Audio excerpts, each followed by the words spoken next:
have such a great sense of smell. So everybody knows dogs can smell very nicely. But why is that? That's because dogs can use their nostrils separately. That's how they know where the smell is coming from. For example, there's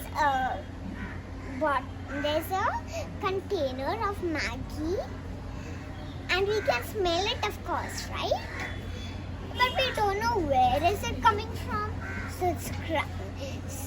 But if we have a pet dog, he can know where it's coming from.